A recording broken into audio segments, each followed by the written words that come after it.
Alright guys, TacticalRab back again today. Hope you're all doing well and enjoying your day so far. Welcome back to Valorant news and big problems at the Valorant World Championship as a stomach bug is going around seemingly everyone right now in Istanbul. This is causing serious problems for the event. Matches have already been postponed, more potentially to come on this story as well over the coming days, but many players unwell and also people are testing positive as well, just to rub salt in the wounds. Very much enjoyed your thoughts in the comment section below. Hit the like button if you enjoy, subscribe if you are new as always, I would greatly appreciate it. Plenty to discuss today, and this is kind of like incredible really after, Benkai of course made the sandwiches for everyone, and Bosa was joking about, right, you're going to cause food poisoning for the boys. Of course, like, I highly doubt it was his sandwiches at fault here, but as it turns out, loads of people in the camp right now have food poisoning. This is what I put in the description box or the comment section of yesterday's video, that FPX's game yesterday has been rescheduled to today. Now, by the time this video goes live, there might be another update that I might have to put for you guys in the pinned comment below for actually what's happening here again, because it's actually plausible that further delays might actually happen this tournament, because yes, many players are still unwell with a serious bout of food poisoning, it seems, that's going around the camp right now, and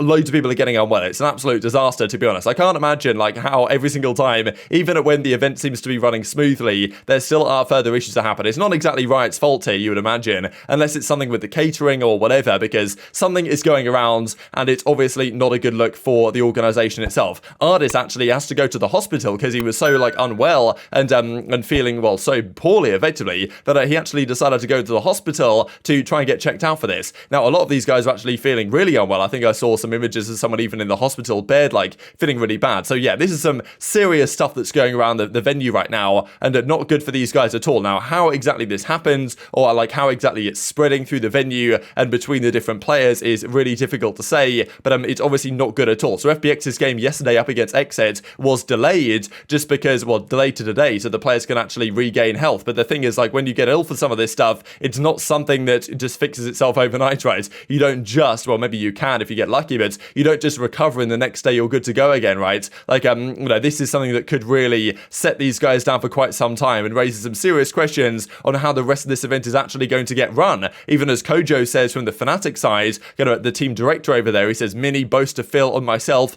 all hit with it at different points of the event. Enzo was almost so bad the day before our game, he almost couldn't play against 100 Thieves. So, maybe these guys got better kind of quickly. Hopefully that's the case, that these guys can kind of recover quickly. But apparently, like, all these guys at least felt unwell at some point. Some are worse than others, I imagine, and some people will be worse affected by it than others, depending on what the bacteria is that's causing these problems. But yeah, this is honestly not a good look for anyone, right? And we've already seen that things have been delayed. And of course, Pansy also unwell, day off to relax, hoping my stomach settles down. So whatever it is, you might imagine it's within the catering at the event, because it's difficult to say exactly like what the players are eating, where they're getting the food from, what's causing these problems. Some were theorizing it could be due to the local water, right? Because often you go to a different country with water you're not used to, it can cause issues, but not something usually on this level. And I believe even the guys from Fnatic were kind of saying, right, as Kojo actually says right here, they give us 6 bottles every day in our rooms, 2 cases of bottles water in the practice room, so drinking tap water is not the issue, we know that for sure. So it's something with the food at the venue, and of course, like, it's spreading rapidly between all the teams right now, which is obviously not good at all. And that's the thing, a lot of the players that haven't got it yet are incredibly scared, right? What do they even eat? They don't know what to eat, where to go. Like, can they rely on the catering at the actual venue? Probably not. They have to go elsewhere, and if they go to somewhere that could be dodgy locally, they don't want to get unwell, right? Whatever's going on, like, the players are really scared, and understandably, about actually eating something that might, well, cause them some issues. Buzz says, right, of course, I don't know what's happening in Istanbul here. I'm scared to eat something. Of course, like DRX, they successfully made it through to the next round, so they're okay for a few days. They don't have to worry about playing events, but of course, like, they don't want to be getting unwell now because they might not even recover in time. Who knows, right? And that's the thing.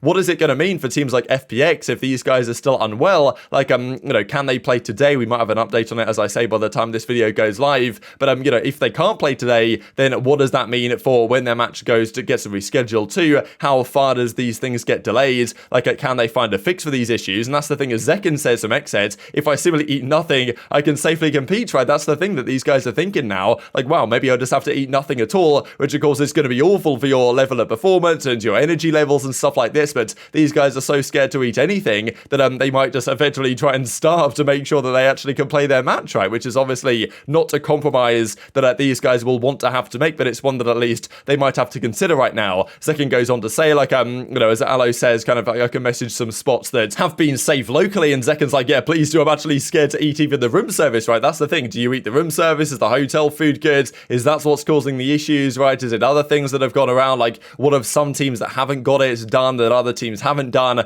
Like, there might be some learnings to take here, but I really don't remember, at least in recent times, this happening at an event. Even as Zekken says, I'm live on Twitch eating the hotel food and dying, not clickbait. So maybe he's actually feeling worse now, or not feeling particularly good. Maybe he's coming down with it as well. Who knows, right? But it's not good for anyone. And just as I say, rub salt in the wounds here, we've got other players still testing positive for like PCR tests, right? As a member of EDG produced a positive result. We've also got the 100 Thieves camp that have pretty much been in isolation after they tested positive. And even like Chet from OpTic, their head coach, was also testing positive. So, no, of course, EDG end up going out of the tournament yesterday. But I mean, yeah, remarkable situation, right? Because there's been a few tourneys so far where positive test results have like ruined the entire tourney. You guys might remember the North American last chance qualifier from last season in 2021 when they tried to do it on LAN in person and it went terribly wrong when everyone tested positive and they had to cancel the whole event and do it from home instead. Now, of course, that kind of worked out in the end, but it was still a bit of a disaster. And what are they going to do here? This is Champions. There's no doing this from home. Like, this is the real deal. Like, obviously, players are still testing positive, but the real issue, to be honest, has been, like, if they're actually too unwell to play, largely due to this food poisoning stuff, right? Because, yes, you might test positive, but still feel okay. Therefore, you can play backstage, right, in the kind of venues that they set up, right, prepared for players to test positive or test negative, whatever, and still make it work. As DDK confirms, 100 Thieves now are feeling confident because everyone but Sean Gay is now tested negative, so hopefully they're all okay and good to go now, but now they've got to deal with the real issue, which is actually getting food poisoning from whatever is causing it right now in the venue. So crazy turn of events right now. How do you even, react to this? To be honest, Sean Gay says, try my best to remain positive over here, right? Thinking that he's, still looking good, but look, that's the thing. If he's kind of isolating or whatever and not, eating the venue food or the catering food or whatever is the issue here, then that's what's caused the problem. So, like, what this bacteria is, whether it was just one, like, dinner that a lot of people had that's now spreading around, it's tough to say, but yeah, definitely putting the future of this championship event rather at risk, because what happens, right, if the players still can't play today and in the coming days, do they postpone the entire thing for a few days? Like, what is the plan here for Riot? I guess they play the games that they can, and if players are still unwell too much to play their official matches, they have to delay them, but of course we don't really know how long they might have to delay them for. So very difficult situation here for all of these guys. Now, OpTic, first of all, they had a nice little kind of a video right here. Crashy's manages to drop his coffee. I mean, he was kind of asking for it, to be honest. I have no idea why he was holding his coffee in one hand on top of his like passport and phone or whatever was going on, but thought a good, well-produced video here of their kind of first journey through the champion side, their journey there, and of course, well, now they've made it through the first part of the group stages, and they of course can try and hide away from the food poisoning that's going around to get through to the playoff side without too many issues. So yeah, not really sure what Riot's plan is going to be here, but they're going to have to make some decisive action over the coming days, to be honest, and we probably will get some sort of update today as well, because still the FPX versus Exit game is due to be played today. Are they good to go? Will they force substitutes to come in if the teams even have any? Like, these are big questions. Let's talk then about the matches from yesterday. So Team Liquid versus EDG was one of them. Like, this was interesting because EDG, I do think they've probably got more potential than they showed here in this series. Often for these guys that are, super young guys, new to the scene, new to, even playing, and they're playing against a team like Team Liquid with all these Counter-Strike veterans, right? It's obviously difficult to compete in that sense when it's a real pressure match. And EDG, they did a good job in this map too. They took it to overtime. They lost game one pretty comfortably. I was actually meaning to talk about that series here in a second, so I'll do this one first. Zeta versus Boom, of course, a really close game actually. Boom ended up taking the game one. Zeta, Laz did his best to shut things down, but it's Laz who went absolutely huge for the Zeta Division guys game two. This guy shut the entire thing down with an ace at the end of it here on Pearl. Pearl, we've done a lot of Pearl so far. It's kind of good to see. Now, look, maybe it's not the best map to play or whatever, but I think to watch it's actually not too bad. And Laz with a nice little ace here to end up closing out the game. And that, of course, was big to Zeta Division, getting the job done and moving up 13-11. Then Boom didn't quite have enough in the final map of the series, and Zeta ended up taking them down. So yes, the Boom team that won the qualifier in that region, Laz, of course, with the 3K, pretty ridiculous stuff with the Chamber, Deagle, and then game 3 on Fracture was not even close at the end of the day. Laz was continuing to deliver the goods. Boom go down, Zeta go through, and as I say, the other series was Liquid taking down EDG. They won the game one pretty confidently.